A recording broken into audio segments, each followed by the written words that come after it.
What thing I have noticed, like with comedians, there's the old High School Musical fucking slogan, "We're all in this together." Yeah. But in true, we ain't. Like everyone would, like dig up and shit on their own nan just to get to get to the next step. But not Like, even not the next step. Like we're just like people will happily trade in all their morals for a 5 minute non-paid bringer spot. It feels like yeah. sometimes. I guess it's not a bringer. I guess that's why they're. And if you already dug your nan up to shit on her, you might as well bring her along as well, then, mightn't Yeah. you? Fucking saves time, to be honest. I mean, yeah, I mean, literally, I told you I had 2 seconds off it before, but the fact that you mentioned Bringer straight away, I'm jumping straight into Bringer gigs. I fucking hate them. They are the fucking devil of society. Everyone listening, you can already tell where Rebecca's from if I am mentioning Bringer spots, because all of you Scottish, Welsh, Northern bastards are laughing at us Londoners right now. The fact that we even have bloody Bringer spots in here.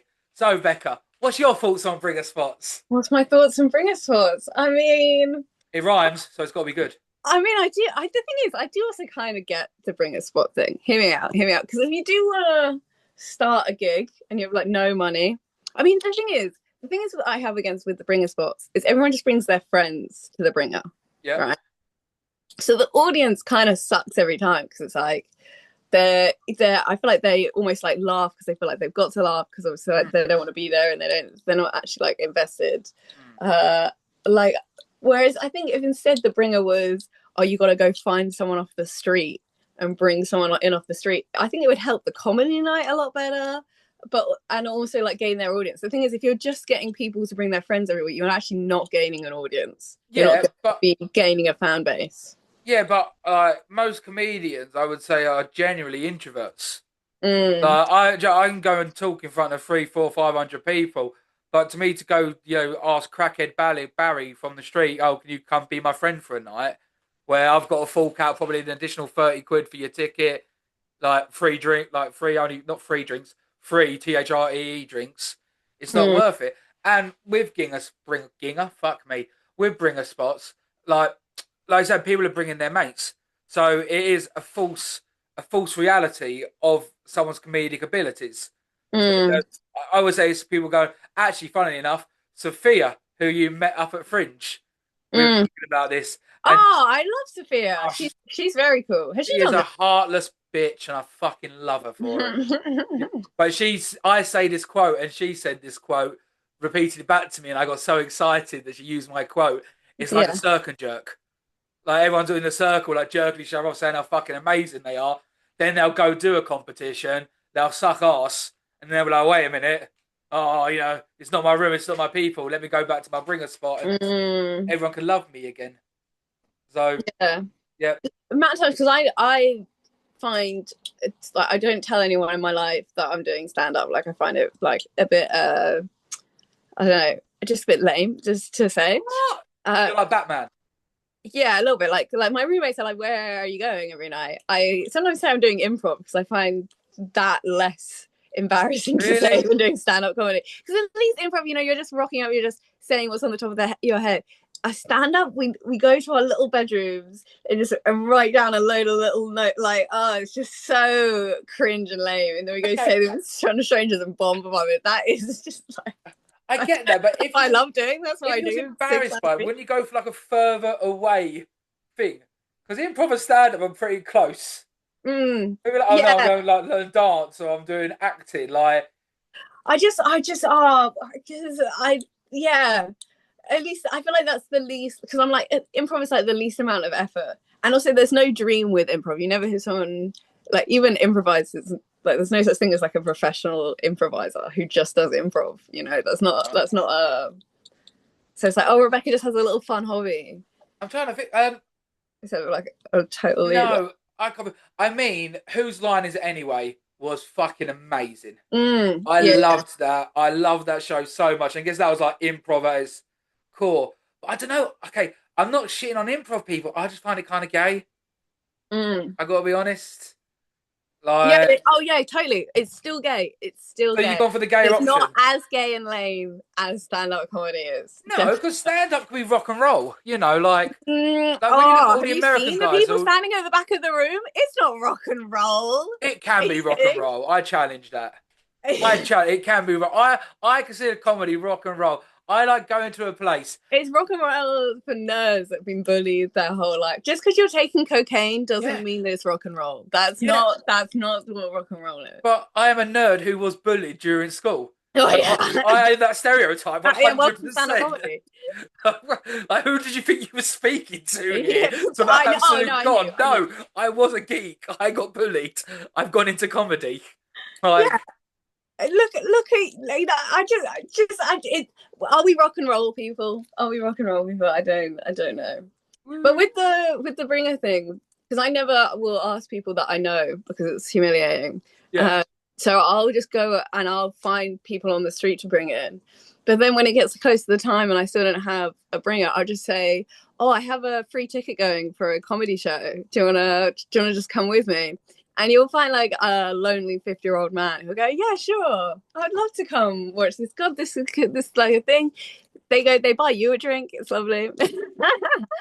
But once again, um, I feel like that's a false economics because I think it'd be yeah, fine if you and did then I it. just went, well, hold up.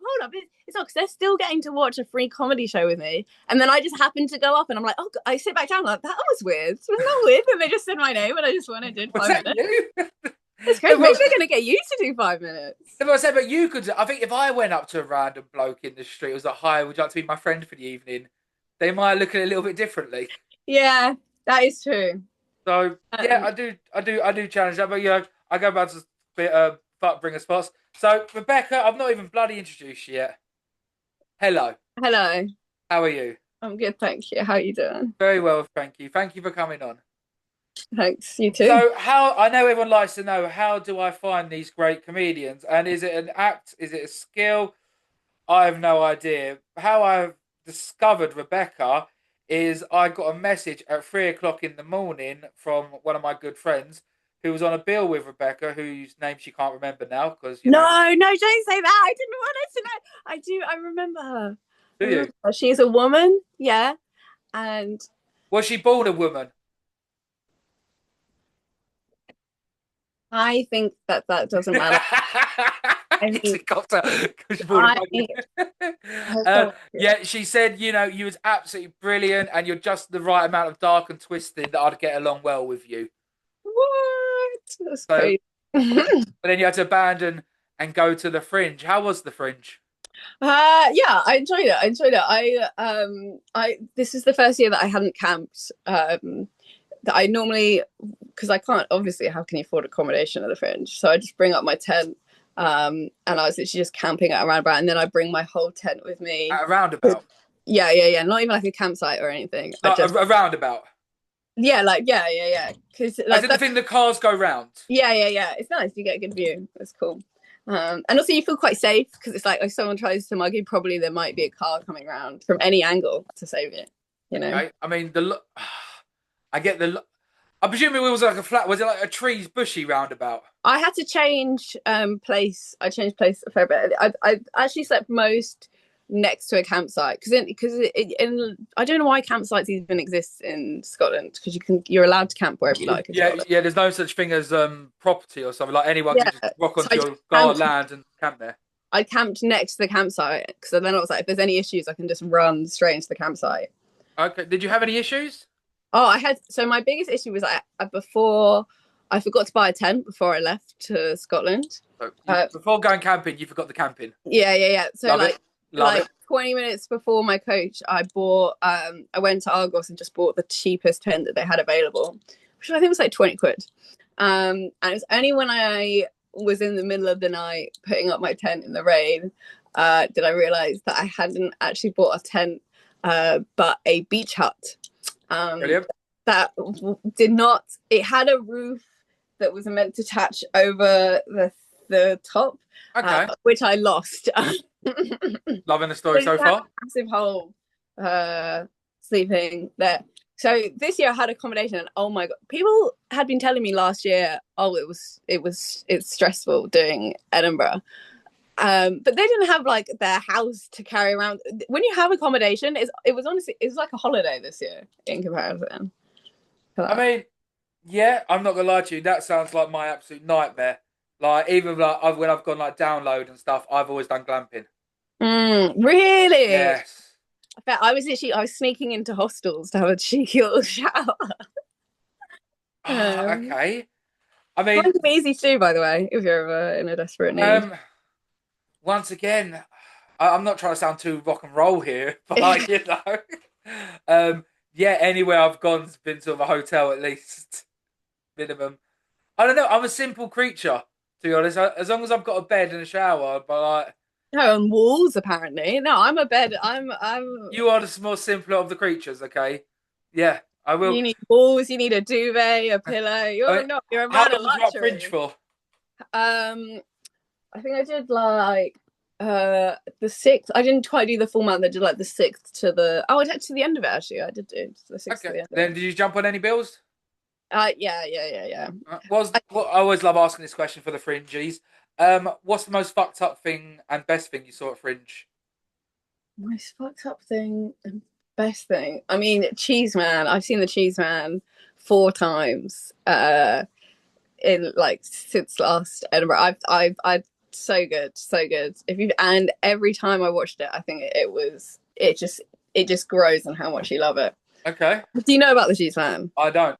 So the Cheese Man, he basically eats cheese for he has a 2 hour slot at the Fringe and he just eats cheese basically I'm, for the 2 hours slot, but it's comedic genius. I'm I've looking at never it seen you now. do stand up, but you'll never be the man that the Cheese Man I will never is. be the cheese man. I'll accept He's that the in life. Shakespeare of the comedy show. The But cheese I man. heard that was his last cheese show, and he's like Is he really well built?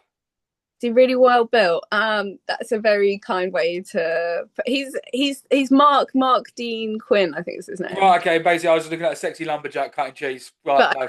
his theme for next year, because his cue. So part of what he's doing at this show is so like everyone was talking about the cheese show.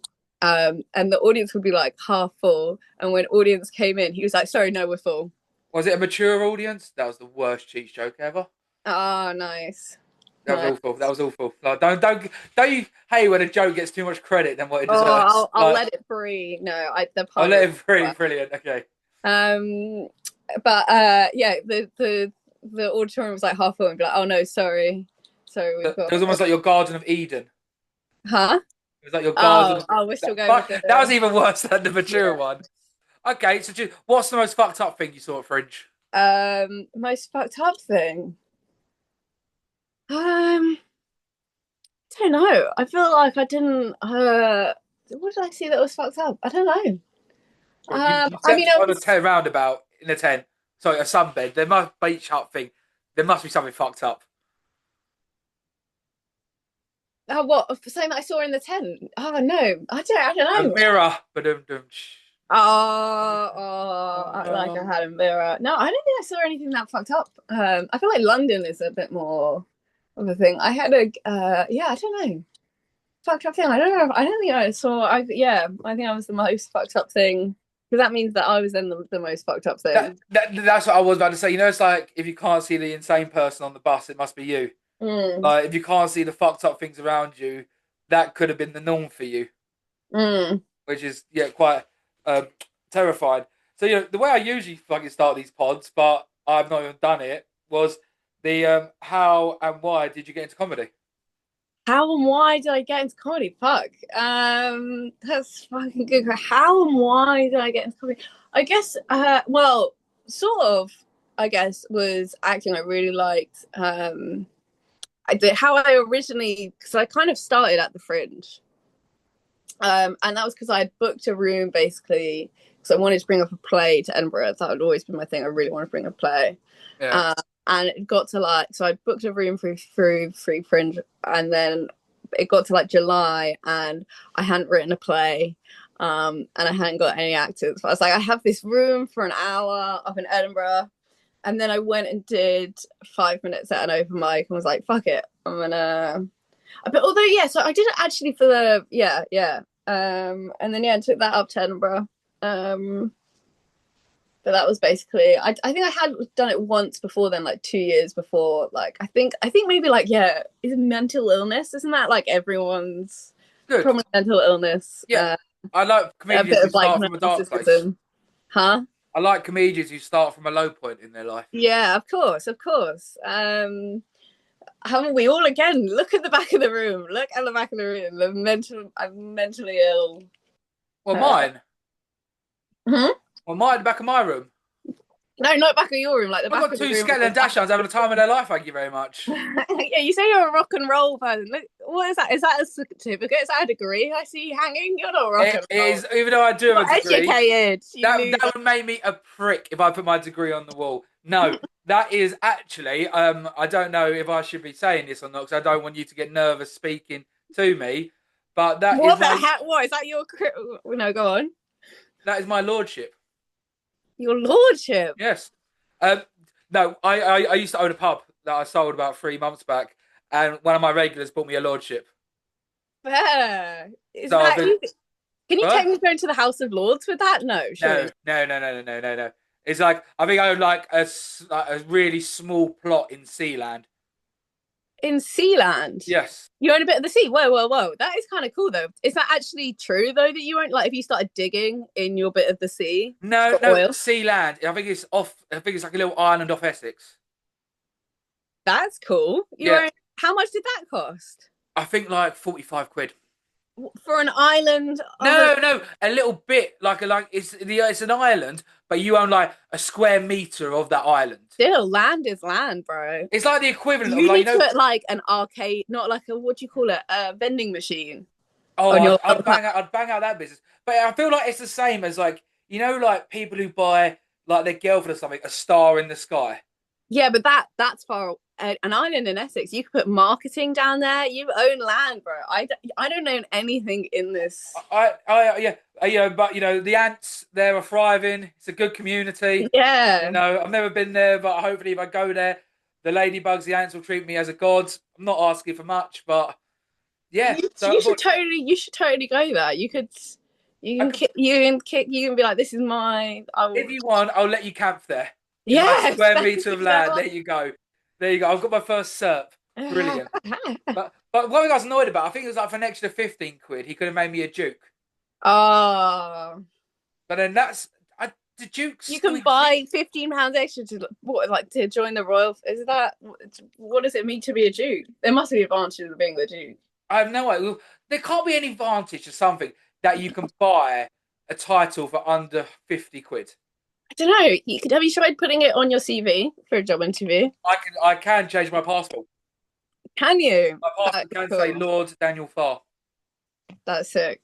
It is, but I was going to do it. But I think if you're under the age of 60 and you're a lord and calling yourself a lord, you are a dickhead. I don't know. It sounds kind of cool. It does sound kind of cool. Maybe a little bit. I'll cash in on it later on in life, but being like a DJ, being like Lord's Farm or whatever, like that's kind of cool. Lord, how does the DJ bit come into it? I don't know. I just think like having like a posh name with like you could Lord. You don't necessarily. I mean, every Lord I have heard about has been a dickhead. Oh, a paedophile, yeah. Yeah, but it is actually by somebody called Prince Andrew of Sealand. Oh, fair. That is. Is there any other Prince Andrew? Are we sure it's not the Prince Andrew? Well, I don't know, but I'm glad it tags it with the tags it. Fucking brilliant. It's not a comedic bit of Sealand. So yeah, it's a little bit clapped. So we'll go back to because it's all about you, Rebecca, not my amazing lordship life. I mean, unless I was gay, then that'd write itself, wouldn't it? I'll be a gay lord. Hey, love that life. So how did your you tried to write something for Fringe, you ended up going for 5 minutes. Was this back in 2024 when you first started the Fringe? No, that was in like 2023. But yeah, like I went and did basically an hour of crowd work, basically. But I mean, in my head, I remember doing well, but surely not. I mean, I had like, but I remember having one gig from that did really well. I actually showed up because I had to go down back into England and then come back out to Edinburgh. So I came all the way there just for a 1 a.m. spot that I had booked in the morning. And I showed up to the venue at like 11 p.m. and they went, "Oh, we're actually not doing that show." I was like, "What?" So I traveled all the way here just to do it, and they're like, "Yeah, sorry, like it's not the post. We're not going ahead with it." So I just went out on the street. I didn't have any flyers or anything. I had a cardboard sign, and I was just like, "Please go to this venue." And I don't know if it's the time slot or anything, but I still to this day have not had so many audience members brought to a show. I brought like maybe, I don't know, maybe like 20, 30 audience members, Right. which for Fringe, like that was great. And I made like, I think I got like £150 from that show. Like, I had 3 people give me a 50 thing, and I was like, I think, and then I was like, oh, I am gonna do it. But then I was in Nottingham and I don't drive, so it was like, I was like, oh, this is something that I want to do. Have you not got a carpool buddy? Pardon? Have you not got like a carpool buddy? No, not really. So I was maybe doing like 1 gig every like 4 months, and then I moved to London. But then I also had an au pair job, and they needed me every evening. So it was like, I think it took me a while to get into London and be able to get a job that meant that I could also do stand up. Okay, and whereabouts you gig at the moment? I kind of do. I do Just Jesters on a Monday. It's my favorite Monday gig. Jesters, yep. Tuesday changes, but like it's if the worst Craig David version ever. Huh? Worst Craig David rendition ever. What? What do you mean? He's got that 7-week song. Oh, Monday, went for a drink on. That was awful. I am a comedian. I do promise you this. Fuck me. So, Just Jesters on Monday. Tuesday changes. Yeah, Tuesday. But I love Lions Den. Have you ever been to Lions Den? Yep, cool. Yeah, like I £2.50 beers during open mic. I will. Is it TNT's on Tuesday? That's Thursdays, isn't it? Yeah, and then I'll either go and bomb it up the creek on a Thursday, or I'll do Comedy Cabin in Huxton, which that was my second ever gig. Yeah, really? Yeah, I sucked. I killed the room. Because you know, like one thing I don't like about that play. I mean, I like the venue and stuff. The lights are so bad in there, you can't see the front row. Oh, I kind of like that though. Oh, I don't. Especially when you're bombing, you just can't just stare into the abyss. Yeah, I definitely know that feeling. Yeah, and then Friday, I recently quite like doing. It's far away, but I just like the crowd that it pulls in. Is the fucking cinema one in Sutton? Do you know that in Acton? No, it's in. It's far away, but it's got like, I don't know, it's got an actual stage, which I like. It's just I don't know. So I presume we're doing mostly 5s at the moment. We moved on to 10s. Any paid work yet? Again, I like paid stuff, small paid stuff outside of London. Yeah. But I don't think anything paid in London. I used to get paid for the like MCing stuff, but I don't think that really counts. Yeah, it does. But that's kind of when I start. If anything, I'm moving backwards. No, and now I'm doing. I do like 10s with Comedy Cabin and stuff, but I'm not being paid for it. Okay. How did you find the transition between 5s and 10s? Or I actually think it's easier to do a 10 than it is to do a 5. Because also you're a bit less nervous that like, oh, I'm gonna have time to win them back if they don't. Like you can kind of figure out, you can kind of relax. I know I talk slower definitely in a 10, whereas in a 5 I'm like, let me just try and fucking get out everything I can that I need to practice. It's weird because it's the same with 20s as well.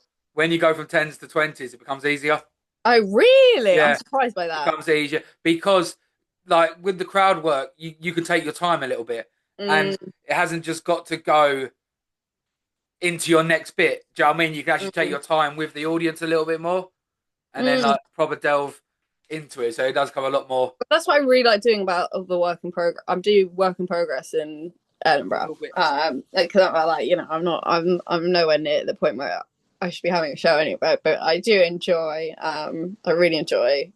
Yeah, just like I don't know, you can't just take it more at your own pace, I guess. Oh, I sound Yeah. like such a fucking wanker. Oh, I No, hate no, talking to the art you, form. I sound like such a dick. you, Ugh. you. What do I know? What do I was I gonna know? say you wank yourself off to heart's content. You got to shower yourself in your own glory. Okay, Mhm. that's a different type. But it's all about you. So yeah, I love it. So how did you find comparing? I don't know why I'm moving this around so much. How do I find comparing? I don't know. I think it's so easy to be a bad compare. Like, I think even the thing is, even if your jokes are not doing well, like just being the MC that starts to move the show along. Do you know what I mean? Like, we don't need a fucking 20-minute monologue in Yeah, between each person. Like, and just realizing also, like, you can literally just come and be like, oh, next person. Da, da, da. MC definitely, you have your advantages if you can lead the stage also when you like. Which, yes, like, there's no worse of like, oh, you've just started like a controversial bit that you're like, oh, the punch for this really is at the end, but I got the light like 15 seconds ago, so we're just gonna have to. Whereas the MC can kind of, you can, you know, it might not be the best performance of your real life, but you can end it on a high, hopefully. yes. Nothing worse than you're trying to find that high. You're like, you know what? I'm just gonna And also, clear up this mess. I always feel like the crowd they always love the compare no matter what. Like it was, Oh, interesting. No, it's my definitely seen party almost. I'll cry if I want to, but it's not all about me. Yeah. Wait, say that again. Sorry. So it's almost like it's the compare. I always treat it as like it's my birthday and I'll cry if I want to. So it's Mm, my show, but I can't be in the limelight of the show. mm, So I'll come up, look fantastic, blah, blah, blah, and then bring someone on, then mm. hype them, then next person, and then Yeah, yeah, but I've seen people like just not do the moving along thing. Or I saw an MC who was doing long monologues already between all the acts, and then at the end, fucking once you've had your headliner on, I think it's just like maybe a quick bucket speech or whatever, but literally just get them out there. yeah. And she started a no exaggeration, a 10-minute monologue. Who Oh, the audience had gotten up and had left. She was just left doing it into an empty room. I think brilliant. she realized that everyone had gone. Um, Yeah, but lovely. I actually love that MC. I should not. one thing I like about comparing is that it is a lot easier to do like 1 minute new materials. um, what do you mean? Like you doing your new So it's material? like when I compared Covent Garden and I was like, right, I was quite new to compare, so I was like, right, I'm gonna do a minute new material. Did it, brought someone else, brought someone on. Then you make a joke about what something about they said relevance. Then you do a minute new material, then bring someone on. Mm. It's very like just like chop and change. I've got to like try loads of new shit. Mm. To be honest. So okay, I love asking this question. You've done comparing. Let's say I'm full from the bill, and there's second half full from the bill. There's someone on after me. I go on, and I completely suck dick. I am the most racist, homophobic, anti-Semitic, Islamophobic person in the world. I get booed off the stage. Everyone hates me. As the compare, how would you bring the room back? Uh, Fair. You're the second on in the first So half. there's someone on after me, yeah. Yeah, I'll be like, hey, how about that guy? I'll be like, wow, I don't know. Just like, I feel like you got to acknowledge it. Um, I mean, if it's an open mic, are you saying that it's an open mic night? Uh, yeah, why not? Yeah, Yeah, open mic. because well, no, in that case, I'd be like, like we got anyone off the stream, you guys want to sign up, you can. I like that little tag, yeah. But you never know who you're gonna get. Let's hope the next guy's not a racist. Let's find out. Brilliant, love that. Bring So on whoever. would you say as the compare your loyalty should be to the comedians or to the audience? Oh, I mean, I like to a degree. To well, it depends what the context is. Do you know what I mean? Your like obviously your safety comes first. So like you've got something over you want everyone in the room to be safe. I guess is your first thing. That's kind of on you as the MC. Um, but like yes, second to that, I mean, yeah, your main thing is for the night is the protection, and for the night you need both the audience and you need the comedians. Okay. So if either step too out of line, you gotta put them in, and they're just everyone's just people at the end of the day. You're crowding chickens. Mm. I, Um, I mean, I've not even asked you. What sort of stuff? What type of comedy do we do? what kind of comedy do I do? Yes. I don't know. I mean, I said it because I always say I'm like a whimsy comedian, but then I'll come out and A I'll what do comedian? a whimsy comedian. But I Whimsy. definitely I've written too many abortion jokes, I think, to call myself a whimsy. I was literally looking at my set list the other day. And it said like Jews, Muslims bit, Love. rape Oh, bit, it's abortion. brilliant how I'm like, you. I need to stop telling bookers I'm a whimsy little quirky Oh, gal. God, what's your Muslim joke? So the thing is, it's not perfectly written. That's Like, fine. there's nothing worse than trying out a joke that's maybe a little bit risky and you wanting to work with the wording, That's right. But my joke is basically, you guys ever noticed that Muslims are a bit indecisive about interior design? I mean, they're picking Okay. up and moving those rugs like 5 times a day. Make a choice, Muslims. Do you want the Okay, rug that's there or funny. not? That's good. I like that. But yeah, it needs. I don't know. I don't like the wording of it right now. Yeah. But Well, yeah, I go. hate trying shit like that out. Like nothing worse than bombing with and there's nothing controversial about the joke. No, It's that's just what I I'm like. saying, and people get tense because you're literally just saying Muslims. That's literally. Um, No, I love that. I'll give you my one then in return, just so it's equal equilibrium. yeah. Um, my Sharia law joke. I lived in Malaysia for 2 years. True story. Between the age of 19 and 21, and I went out with a Muslim girl. Weren't allowed to hold hands with her. Weren't allowed to drink with her. Weren't allowed to meet her parents. If I ever got caught with her behind closed doors, I'd either have to marry her or get arrested. So I was clever about it. I always fucked her with the door open. Yeah, nice, nice. But That's a nice joke. thank you. It's like, yeah. And there was that girl Lucy 3 weeks ago who got arrested in Saudi Arabia for smuggling poppers, which Mm, is weird because there's not one gay person in Saudi Arabia. mm, There's a lot of rainbows that jump off buildings, though. Weird, you know. mm. But yeah, I like misdirection jokes, jokes that you think are going to be offensive, but they're not. Yeah, but still, even still, like I remember, I've definitely people have been like, or actually, I did once stop saying because I was working on that joke, and then I said it in a crowd in Liverpool, and I just felt like the crowd were on the wrong side of the joke. Do you know what I Right, mean? okay. I think because I said it wrong as well. I don't think I said indecisive. I said, oh, bad interior design. And literally, as soon as I said it, I was like, like I've said that fucking wrong. Mm. And the crowd laughed from that, and I was like, oh shit, like thing. And I felt like I was like, oh, at the end of that, I was like, oh, I actually don't feel like I stand with what I've said. Mm. Like I don't like this like how I've handled the crowd. Like I felt like I needed to call out the crowd, and I didn't. Right. And like that I regret, and I was like, I need to come back to this sort of material when I'm like a bit more ready, because I think this was right at the beginning when I was trying to get it, a thing. Yeah, yeah. There's Whereas nothing now I think There's it's a nothing little bit worse more than confident. stuttering on an edgy joke. Pardon? There's Yeah. nothing Oh, like you've I got to meant, own that shit. pardon? You got to own an edgy joke. Yeah.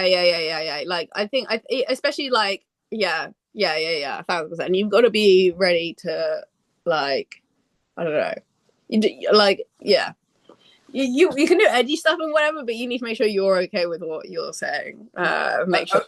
A million%. I mean, like I was saying, there's nothing wrong with being an edgelord or Mm. an edge lady. I've always said this, but you need to earn your stripes first. You need to be able to do the jokes justice. And yeah, and that's what I felt. I was like, even though I'm trying to say the joke from like this way of like, I don't think what I'm saying is offensive. If they're laughing at it, I feel like they're getting. I don't know. I felt like it was feeding into something, and that's what I did not like. Okay. And I I, felt I needed to call that out. But and you can do that. And I've seen people do edgy stuff in a beautiful way that like really walks that line. And I just didn't feel like I was doing that. But I will hopefully come back. I will. I'm already coming back to that joke. good. So you said like 90% of your stuff's abortion jokes then? No, that was definitely Right. exaggerated. It's definitely I do have abortion jokes. So Yeah. you've kept some and got rid of a lot. Yeah, I definitely. I mean, Oh, come on. That was an right? abortion joke. You want to hear an abortion No, joke? that was my abortion joke. Oh. You kept some and Say you it got rid again. of I a load. completely that went over my head. Say it again. You kept some of your abortion jokes, but you got rid of a load. Oh. Yes. Abortion jokes, all about the delivery. Oh, so shit, so shit. Yeah, yeah. What was there a question? What was it? Oh, go, give me your best abortion joke then. Ah, you just want to come to my show? Just come. You should just. I should book you in. You Do can, you you host can your be own my night? bringer if you like. But then You can be my bringer if you like. I can be If your you, bringer. if Bloody you brilliant. Yes. just... Do you know what? If I was ever seen in a bringer gig, I think that'd be this That would podcast. be funny. That'd be the end of this podcast. To be honest, like I Daniel wouldn't be able Farr to do another exposed. episode if I ever went to a bringer gig. I just couldn't do it to myself. I mean, like when you sort of like write your jokes, do you think there's anything that you shouldn't joke about, or do you think anything's on the table? No, I think anything's on the table. I think, yeah, it's all about like at the end of the day, if it's a good joke and what you're actually saying. You know, I don't, yeah, definitely. I don't think there should ever be a topic that's off limits. No. Yeah, 100. But I think you've got to be able to do it with justice. Like, Yeah. what was it? So, like, okay, I mean, like, But you know what? Also, my pet peeve is because I have a friend. He's a shit comedian, but he also writes dark jokes. Okay, and he'll sometimes be like, "Oh, they're just not laughing because it's a dark joke." It's like, no, actually, you just did not have a joke there. That's you just literally. Sometimes it feels like he's writing jokes. He's just rolling a dice on it, and it's like, "Oh, Jews, abortion." And black people. Let me just write a joke, like, and like the things make no sense. He's just trying to pick topics without anything else, and then he's just like, oh, I'm a genius. It's just that they're little snowflakes, and that I just no, that's a peeve. I completely agree. You can like choose any topic, but it's got to be done. It's got to be done well. I mean, like I said, I'm not an edgelord on stage by any means, but I write jokes about everything, Yeah, everything and anything. I mean, I'm not gonna lie to you. I mean, this will come out in 3 weeks, so hopefully it might die down a little bit. I sent my mate a Charlie Kirk joke I wrote, yeah, go on. and I got him to say it on stage yesterday, and he fucking killed it, Yeah, killed it. But he's that type of comedian who can do it. So the joke was, Charlie Kirk was he was very right wing. It's a shame he wasn't a little bit more left because then the bullet would have missed him. yeah. Like I wouldn't say because like, I like Charlie Kirk, but I was like, you can joke about anything, and Mm. you know, he does that type of humor. With me, that had been so out of place that I sort of like wouldn't have been able to do it justice. As I say, like black jokes, trans jokes, all that.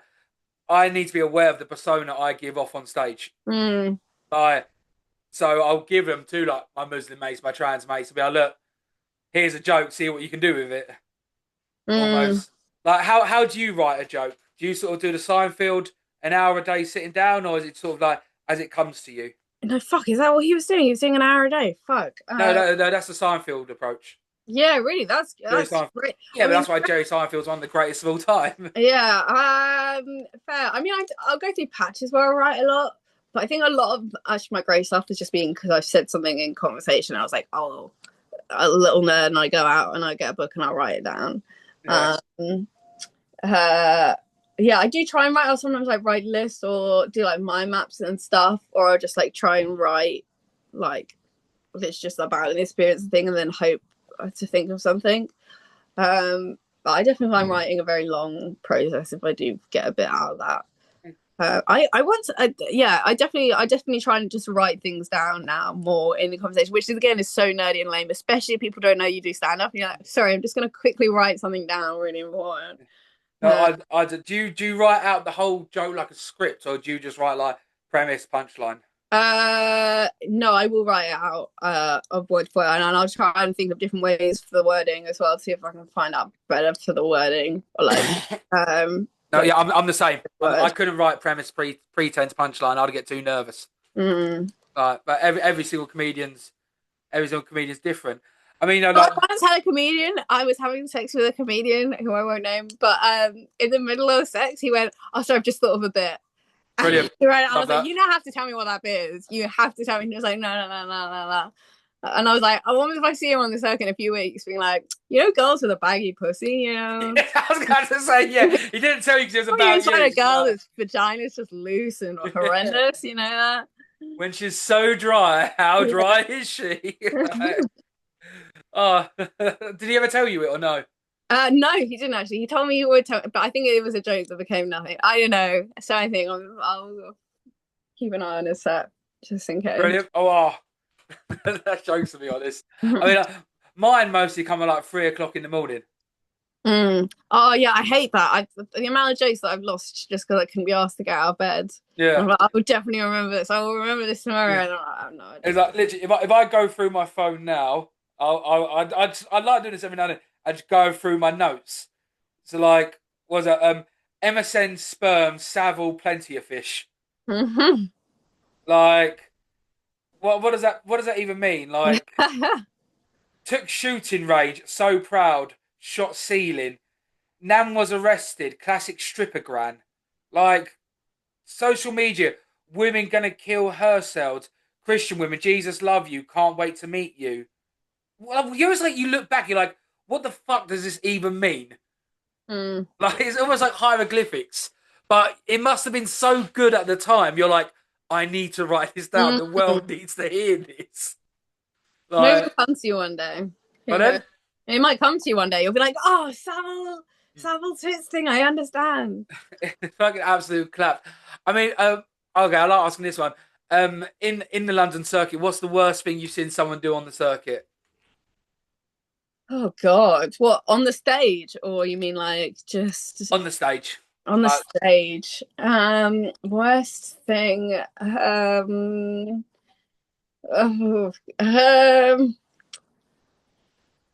Oh, I've seen them do. I don't know. Their set. I think it's just like when someone says just like fucking wow.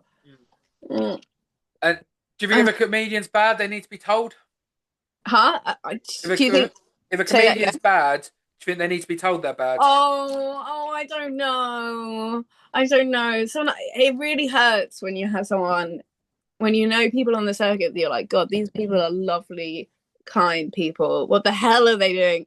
This isn't a place for nice, kind people. I Yeah, don't know. There's people that you meet, they're just lovely people, and you know they're maybe not the funniest, okay, but it's like, also, do they deserve to know if they're happy, if they are enjoying going to the comedy club 5 times a week, no, not comedy club, like fucking dying businesses yeah. and doing 5 minutes, thing. There's no harm in that. I don't think they need to be told. I think they're risking their whole life, on becoming famous, and they're like getting into debt and stuff, and they're shit. Maybe someone in their life should be like, Put them aside. I guess yeah, it's what they want out of comedy. yeah. I mean, I know people that say they'll never say to someone who had a bad set that they did a good set, and I sometimes I got that is fucking. If someone comes up to me and they did shit and they went, I really like your set, I'm gonna go, I really like your set too. Yeah, Like, you fair need to be enough. laughing, but oh my God, I was loving it. I was nodding so hard to that. I have whiplash from how hard I nodded. But I think as a comedian, you are aware. Like on Wednesday, I did all new material for about, and it absolutely sucked. So I did another bit, and this guy come up after me. He was like, "Oh, your set was good." I was like, "No, it wasn't." Like I'm now judging you for thinking it was good. But also, I think also as well is there's comedians that I've seen that I'm like, oh, he's shit, and I've seen them bomb a load of times, and then I'll see them like just fucking pull out of nowhere Yeah, this fucking brilliantly written set. All of a sudden, they have stage presence and stuff. So also, you kind of never know. Like I would hate to be the person that's going to judge someone to be like, oh, he's never going to be good. I don't know. Like people who can, like, and no, also, I yeah. get that. So what do you want out of comedy? What do I want out of comedy? I don't know. I don't know. It sounds gay and lame to say, but Improv. no. Callback. I feel like I'm already kind of I enjoy like obviously it'd be nice to get paid and stuff, but I also just kind of enjoy the writing stuff and going and seeing if people in a room agree. Like I like I mean I genuinely, the thing that I really knew comedy was for me is because I've done, like, I was doing acting before, and I really enjoyed doing improv and stuff actually and acting, but like I kind of knew I feel like acting always wasn't for me, or like writing plays wasn't for me, because I was kind of always thinking about the end product of those things. When I was like writing, and I'd spend like loads of hours writing, where it's like comedy, I am genuinely enjoying the joke. I mean, don't get me wrong, there's some fucking nights that I'm like, this is horrendous or whatever. Yeah. But by and large, like I am way happier for doing stand up. Like I could not imagine not doing stand up. Oh. I And mean, you meet some obviously, amazing I'd people. love to get rich and like everyone be like, "Oh, Rebecca's the best ever in the world," and like all of her bullies and everyone who doubted her was wrong and they should kill themselves. Obviously, I Yeah. also want that. But I'm also, yeah. I mean, with becoming successful in comedy, how much of that do you think's, being funny, and how much is playing the game? Um, Networking, being out there, being a face. I don't. I think a large. There is a lot of to being a face, but I do also think at the end of the day, you do need to be funny. Like I don't know. I definitely sometimes will see a comedian that's like, at an open mic, and then someone's like, oh, they're a pro, and I'm like, what? That guy? Or like, they've done great rooms. So I guess I don't know. I honestly, I would, I do not feel I have the knowledge for that, to be honest, because Okay. there is a bit of role. That's my least favorite thing about comedy, to be fair. Is I do feel like there is a lot of like, and I stupidly thought that would be gone with A lot, a the lot, a open lot of, mic a lot of scene. what? I don't know, like there's a lot of like kind of like I feel like you are meant to rub shoulders and you can get spots from I don't know, and Oh, I kind of, like the bum licking, the yeah, brown noses. there is Oh, severe so bum much. licking. I love this quote.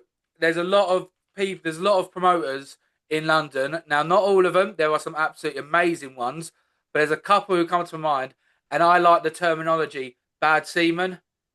It's like the worst sperm won the race.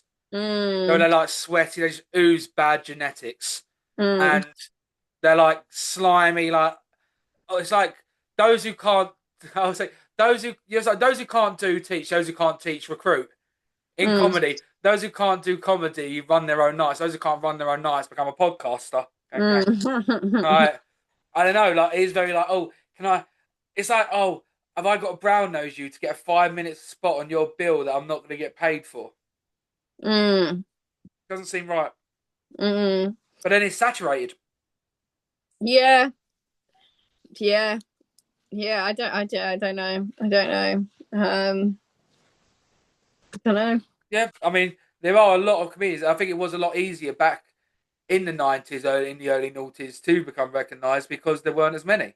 Mm, Like, I always say, like, and this Alistair Barry said this to me. The best comedians aren't the ones who are selling out the theatres or doing their own shows. It's the ones on the open mic, on the not on the open mic, sorry, on the circuit, who you don't know their name and they're doing it every night, making people laugh.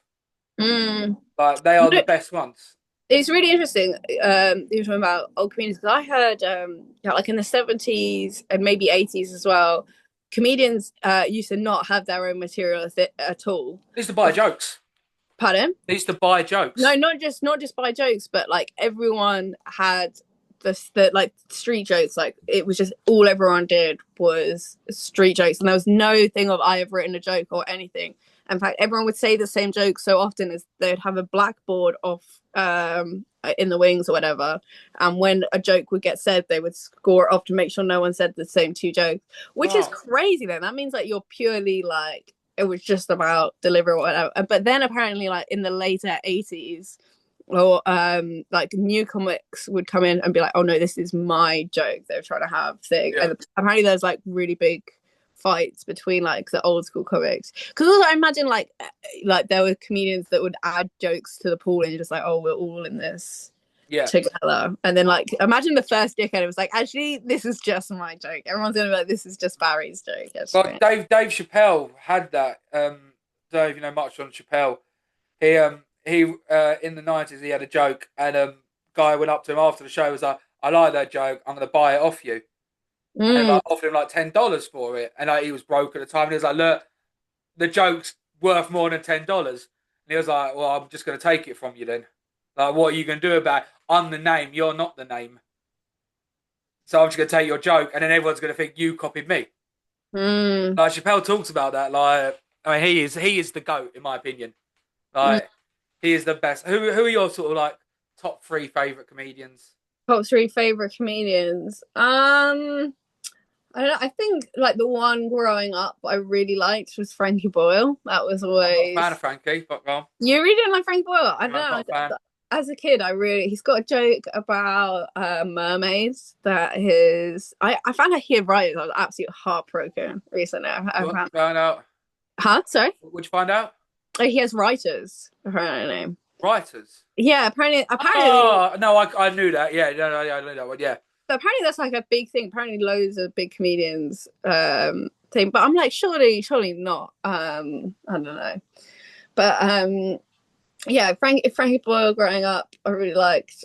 He's got a good mermaid joke, which I feel like I would butcher right now, but you should Google that. That's a good joke.